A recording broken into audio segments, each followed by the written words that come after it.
Now at 6, CBS News Miami is committed to covering the crisis in Cuba.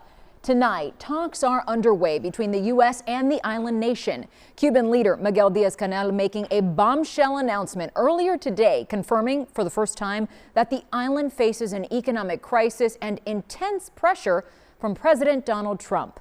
Díaz-Canel also confirmed that Cuba will be releasing 51 prisoners in the coming days. Good evening, I'm Lauren Pastrana. Thank you for joining us. From Washington, D.C. to South Florida, we have live team coverage tonight. CBS News Miami's Maribel Rodriguez and Face the Nation moderator Margaret Brennan are standing by. But first, let's head over to CBS News Miami's Yvonne Taylor. He is your reporter in Little Havana. He spoke with an expert on Cuban politics about the prisoner release claims. Cuba is saying, quote, good conduct and not negotiations with the Trump administration.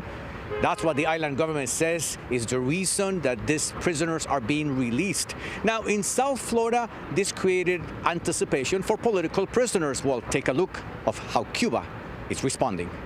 Es una práctica soberana.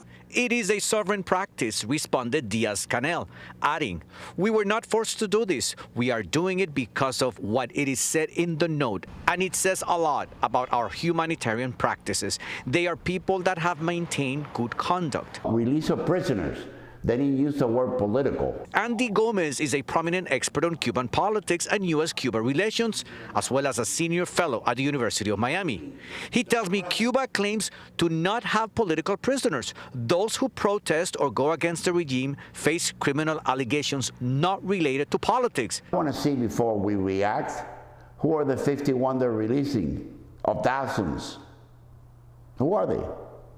Provide us with that list. The Cuban government said on Thursday that it was planning to release 51 prisoners in the coming days in the spirit of goodwill and close, fluid relations with the Vatican. We have seen and read the Pope Leo has requested that there should be negotiations between Cuba and the United States that can lead to a solution.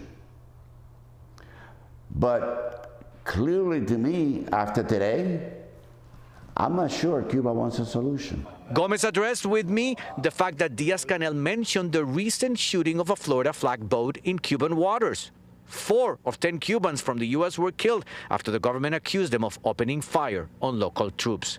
Díaz-Canel said the FBI officials would visit the island. After today and his announcement, I think it's less likely. Gomez does not rule out more incidents like that. There are many Cubans in exile that have been waiting for change. After today's announcement by Díaz-Canel, it concerns me that some of those individuals might take actions like the ones we saw,